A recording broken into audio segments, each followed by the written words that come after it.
अस्सलाम। एशिया और अफ्रीका में कालरा या हैजा का मर्ज कॉमन है। मेजर कॉजेज क्या हैं, हिफाजती इकदाम क्या हैं, बचा कैसे जा सकता है और इसका सदियों पुराना आजमूदा नुस्खा आपको बताऊंगा।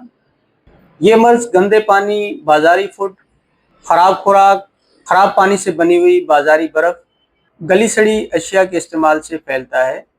कालरा का एक खास जरासीम जिस्म में दाखिल होने से ये मर्ज लाहक होता है।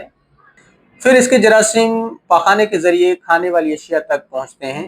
खाली मैदे पर इसका असर जल्दी होता है। भरा हुआ मैदा इन जरासीम को हलाक कर सकता है। मक्खियों के जरिए ये जरासीम इंसानों तक पहुंचते हैं। अलामत में इसकी वजह से कै और इसहाल आने लगते हैं। चावल के बीज जैसे इसहाल आने लगते हैं, जिसकी वजह से मरीज का जिस्म ठंडा हो जाता है। मरीज के नब्ज की रफ्तार निहायत ही सुस्त हो जाती है और इस मर्ज का हमला ज़्यादातर रात को या सुबह को होता है। हिफाजती इकदाम के तौर पर ताज़ा और साफ़ सुथरी ग़िज़ा का इस्तेमाल करें। खाने वाली तमाम अशिया को ढाँप कर रखें, मक्खियों से बचाएं। कालरा के दिनों में पानी को उबाल कर पिएं। घर को साफ सुथरा रखें। तमाम हिफ्ज़ान सेहत के उसूलों पर अमल करें। हैज़ा के मर्ज का एक सदियों पुराना नुस्खा जो हर घर की ज़रूरत होनी चाहिए, बनाना निहायत आसान है।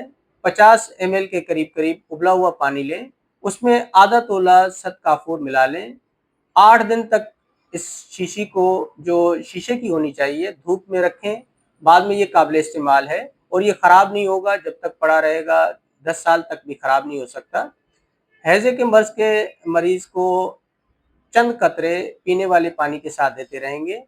फौरी तौर पे मर्ज में रिकवरी होना शुरू हो जाएगी। अपना ख्याल रखें। अल्लाह हाफ़िज़।